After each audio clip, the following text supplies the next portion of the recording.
Sin refugio, sin leña, solo tú. Un viento cortante y horas de oscuridad por delante. Esa era la realidad nocturna de incontables pastores medievales dispersos por laderas heladas. Y sin embargo, sobrevivían. No por suerte, sino gracias a estrategias ingeniosas y de baja tecnología que la mayoría de nosotros hemos olvidado hace mucho. En este video, vamos a explorar cómo los campesinos medievales aguantaban el frío brutal con nada más que lo que llevaban puesto, lo que cargaban encima y lo que la tierra podía ofrecerles. Sin tiendas, sin sacos de dormir, solo supervivencia pura construida sobre lana, instinto y una voluntad de hierro. 1. El nido de calor corporal. Cuando no había refugio a la vista y el viento se volvía hostil, los pastores recurrían a la fuente de calor más fiable que tenían, los cuerpos vivos. Dormían entre sus ovejas, a veces apretados entre dos animales para atrapar el calor de ambos lados. Envueltos bien en sus capas, reducían al mínimo la piel expuesta y dejaban que el calor del rebaño los protegiera de la hipotermia. El suelo seguía estando frío, pero los animales actuaban como radiadores naturales. Registros de pastores de Europa del Este y de los Alpes describen el uso de corderos o perros como fuente de calor central. Los animales pequeños se envolvían y se colocaban contra el pecho o el estómago, manteniendo los órganos vitales calientes durante toda la noche. Algunos incluso se ataban con cuerdas de lana a sí mismos y a los animales para que nadie se moviera mientras dormían. No se trataba de comodidad. Era una medida de emergencia contra el frío. Esta práctica no era exclusiva de los campesinos. Los ejércitos medievales, especialmente durante largas campañas, también adoptaban el sueño compartido. Los soldados se turnaban las posiciones durante las noches frías, acurrucándose unos con otros dentro de las capas para conservar el calor colectivo. En algunos campamentos de invierno, las órdenes escritas exigían que los hombres durmieran en parejas, especialmente entre la infantería de menor rango. Los supervivencialistas modernos conocen esta técnica con distintos nombres: cobijo compartido, sueño en grupo o double bagging, en condiciones extremas. Todavía se enseña en escuelas militares de supervivencia en frío y en entrenamientos para expediciones polares. El principio central no ha cambiado. Cuando el calor es limitado, hay que aislarlo, conservarlo y no dejar que se escape al aire. En una situación real de supervivencia, el calor no es opcional. Es estrategia. Los pastores no solo sobrevivían con este método, lo normalizaban. Sabían cuándo descansar junto a una oveja, cuándo agruparse con otro pastor y cuándo seguir moviéndose para no quedarse helados. Para ellos, dormir solos era un lujo y un riesgo que rara vez asumían. 2. La capa como refugio. Para los pastores medievales, una capa no era solo una prenda de ropa, era su refugio, su manta y, a veces, su última línea de defensa. Estas capas solían estar hechas de lana gruesa, sin tratar que conservaba el calor incluso cuando estaba húmeda. Algunas se untaban con grasa animal, cera o sebo, lo que les daba propiedades impermeables que los tejidos modernos intentan replicar. En condiciones de exposición total, la capa entera podía envolverse sobre la cabeza y el cuerpo como una tienda personal. Fuentes de inventarios del siglo XIII describen capas de viaje que pasaban de generación en generación entre pastores. Eran pesadas pero resistentes, y muchas veces tenían capucha y un cuello reforzado para proteger el cuello y las orejas. Un pastor podía arrodillarse bajo ella, acurrucarse bien y sobrevivir a la lluvia o a la helada sin construir nada. Este método, aunque tosco, imitaba la técnica del bivouac utilizada por los supervivencialistas modernos para atrapar el calor corporal dentro de un volumen de aire reducido. En algunas regiones, las capas estaban forradas con piel o se rellenaban con paja o hojas secas para añadir aislamiento. Si había tiempo, los pastores recogían follaje, lo metían entre los pliegues de la tela y dormían dentro de ese acolchado improvisado. No era elegante, pero les daba el calor necesario para llegar al amanecer. Los ponchos de lana y los sacos de emergencia de hoy en día siguen el mismo principio: envolver el calor, bloquear el viento e impedir que el calor del cuerpo se escape. Las capas tardaban en secarse y olían a humo, a sudor y a oveja, pero funcionaban. Ante la ausencia de tiendas o lonas, los pastores medievales no se quejaban, solo apretaban un poco más la capa y esperaban que pasara la noche. 3. Aislamiento del suelo. No es el aire frío lo que te mata, es el suelo frío. Cualquier pastor que pasara la noche en campo abierto lo sabía de forma instintiva.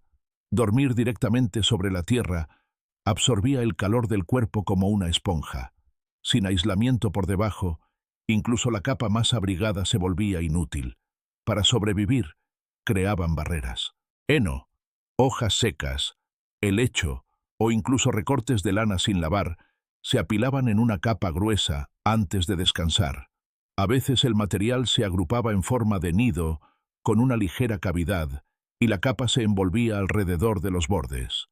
No era solo una cuestión de comodidad, era la única forma de mantenerse seco y conservar el calor durante la noche. Esta estrategia no requería herramientas, solo tiempo y atención. Incluso unos pocos brazados de hierba seca podían marcar la diferencia entre despertarse con frío y no despertar en absoluto. En los meses más húmedos, los pastores recurrían a ramas de abeto, virutas de corteza o incluso fardos de paja que llevaban en las alforjas. Si había ganado cerca, a veces se usaba estiércol bajo el follaje para dar algo más de calor. Sucio, pero efectivo. El mismo principio se aplica hoy en día. Los expertos en bushcraft construyen camas de hojarasca. Los supervivencialistas llevan esterillas de espuma. Y hasta los bivouacs militares dependen de barreras en el suelo. El cuerpo pierde más calor por conducción hacia la tierra que hacia el aire en la mayoría de los entornos fríos. Los pastores medievales no necesitaban tablas para explicarlo. Solo sabían que la tierra tomaría lo que pudiera a menos que construyeran algo para impedirlo. 4. Cortavientos improvisados. A veces, vencer al frío no era cuestión de calor, era cuestión de no dejarse golpear por el viento. Los pastores sin refugio sabían leer el terreno. Un pequeño cambio en el paisaje, una cresta, un matorral o incluso un árbol caído podía ser la diferencia entre helarse y aguantar. Pero cuando no había nada disponible, construían su propia protección. Con unos pocos minutos de trabajo, un pastor podía apilar piedras sueltas formando un semicírculo orientado contra el viento. Si había árboles o arbustos cerca, tejían ramas formando una pared improvisada, lo suficientemente alta como para cortar las ráfagas a ras del suelo. Estas no eran paredes de defensa, eran escudos para dormir. Reducían el efecto del viento de forma drástica, y eso solo ya a menudo significaba supervivencia. Una variante ingeniosa es lo que hoy algunos llaman el hueco del pastor. Excavando una zanja poco profunda, justo suficiente para tumbarse dentro, y construyendo un pequeño cortavientos en el lado expuesto, creaban un bolsillo térmico en el propio paisaje. La tierra aislaba desde abajo, y la barrera bloqueaba el aire desde arriba. Añade una capa, unas ramas y algo de heno, y tenías una cama que funcionaba como un saco de dormir. Primitivo, pero brutalmente eficaz.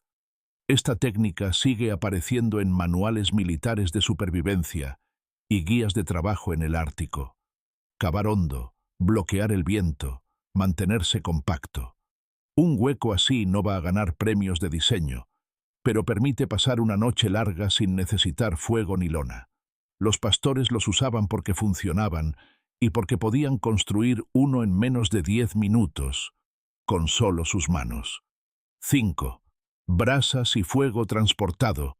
Cuando la leña estaba empapada y el viento aullaba por las colinas, el fuego no era algo que se construyera, era algo que se preservaba. Los pastores medievales aprendían a guardar brasas cubriéndolas con ceniza y tierra. usando pozos de fuego poco profundos aislados con piedras o turba. Por la mañana, no sacaban el pedernal. Descubrían el calor, lo avivaban y lo alimentaban con restos secos. No era solo comodidad, era supervivencia cuando durante días no se podía encontrar madera seca. Algunos iban más lejos y transportaban el fuego entre campamentos. Un método consistía en envolver un carbón encendido en musgo seco, colocarlo dentro de una bola de arcilla o una calabaza y sellarlo con lana húmeda. Estos portadores de brasas, lo que algunos especialistas en bushcraft llaman ahora huevos de fuego, podían arder durante 6 a 12 horas si se controlaba bien el oxígeno.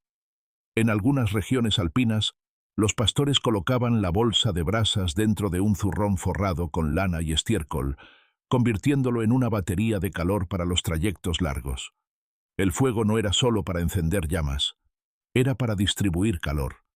Los pastores colocaban a veces piedras en las brasas antes de dormir. Las envolvían en tela y las metían cerca del cuerpo o bajo la cama de heno. Estos núcleos radiantes emitían calor constante durante horas, calentando manos, articulaciones e incluso pan metido dentro de la capa.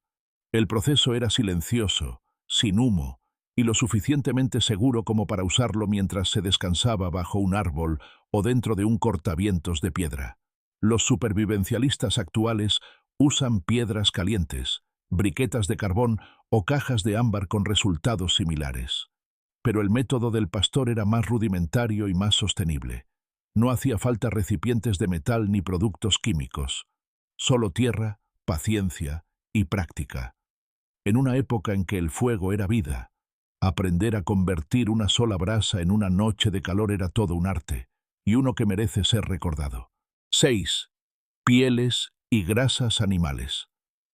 Cuando el frío superaba la lana y los cortavientos, los pastores recurrían a algo más primitivo: grasa cruda y piel animal. Las pieles de ovejas, cabras o ciervos se usaban a menudo justo después del sacrificio, mientras seguían siendo flexibles y estaban ricas en aceites naturales. Colocadas con la parte del pelo hacia adentro, estas pieles atrapaban el calor mientras que su parte exterior de cuero bloqueaba el viento y la humedad. Pero lo que las hacía verdaderamente poderosas no era solo la piel, era lo que hacían después con ellas. Para mejorar su rendimiento, los pastores fundían la grasa de los mismos animales, sebo o manteca, y la frotaban tanto en sus capas como en la piel. Esto creaba un sello graso que repelía la humedad y ralentizaba la pérdida de calor por evaporación. Algunos iban más lejos, mezclando la grasa con ceniza o corteza en polvo para crear una capa más adherente y duradera, que se mantenía flexible incluso bajo cero. Olían mal y pegaban, pero mantenían a la gente con vida. Los métodos regionales refinaron la idea. En las tierras altas escocesas, los pastores empapaban calcetines de lana y envoltorios de cuero en sebo caliente mezclado con ceniza de brezo, y luego los dejaban curar al humo de la chimenea. Los pastores escandinavos usaban aceite de pescado, aplicándolo a pieles de reno y dejándolo congelar, formando una costra que desviaba la nieve y el aguanieve. Incluso los habitantes de las estepas de Europa del Este usaban grasa de tuétano en el interior de las botas de cuero para mantener los pies calientes en las cabalgadas largas. Los especialistas modernos en bushcraft hacen eco de estas prácticas con tratamientos de cera de abeja y lona aceitada, o con sistemas de capas de barrera de vapor. El concepto es idéntico: atrapar el calor, repeler la humedad y evitar que el viento robe la calidez. Los pastores medievales no tenían Gore-Tex, pero sí tenían química, instinto y necesidad. Y sus soluciones todavía superan al equipamiento sintético cuando se aplican correctamente. 7. Movimiento nocturno y microsiestas. Quedarse quieto en el aire helado pierde calor más rápido que casi cualquier otro factor. Los pastores medievales combatían esto dividiendo la noche en intervalos activos y breves descansos. En lugar de tumbarse durante horas, caminaban o realizaban tareas sencillas: clasificar vellones, ordenar piedras o remover las brasas. hasta que su temperatura central subía lo suficiente como para arriesgarse a un breve descanso. Cuando los músculos se cansaban, buscaban un lugar protegido del viento. Se acurrucaban en una bola durante 10 o 15 minutos y luego se levantaban y volvían a moverse. Estas microsiestas proporcionaban la recuperación suficiente para evitar la hipotermia sin las largas exposiciones que requería el sueño tradicional. Relatos escritos de pastores pirenaicos y carpatianos señalan que mantener los miembros en movimiento prevenía las articulaciones frías y rígidas y mantenía la circulación. El entrenamiento moderno de supervivencia en frío enseña el mismo principio de descanso activo. Breves ráfagas de movimiento intercaladas con períodos de descanso controlado. La investigación muestra que incluso una actividad mínima, mover los dedos de los pies, girar los brazos o caminar unos pocos pasos, aumenta el calor metabólico hasta un 20%. Para los pastores en laderas al aire libre, este patrón convertía una vigilia peligrosa de toda la noche en una serie manejable de turnos. Al negarse a quedarse quietos hasta que era absolutamente necesario, los pastores medievales mantenían la sangre en circulación, la mente alerta y el cuerpo con vida. En una situación real de supervivencia, nunca subestimes el poder del movimiento y la siesta estratégica. Sobrevivir una noche helada sin refugio exigía algo más que fuerza de voluntad. Requería saber cómo convertir la lana, la tierra y la biología en equipamiento que salvara vidas. Los pastores medievales dominaban el nido de calor corporal, los refugios de capa, el aislamiento del suelo, los cortavientos improvisados, los portadores de brasas, las pieles untadas en grasa y los ciclos de descanso activo. Cada táctica cambiaba las comodidades modernas por materiales simples e ingenio puro. Prueba una de estas estrategias en tu próxima salida con frío y comprueba cómo los pastores más humildes de la historia se mantenían con vida. Si estos secretos de supervivencia medieval te han resultado útiles, suscríbete y activa la campanilla para recibir cada semana nuevas exploraciones de historia práctica. Déjanos un comentario contándonos cuál de estas técnicas vas a probar primero. En Mente Medieval, vivimos de los experimentos reales y de vuestras adaptaciones.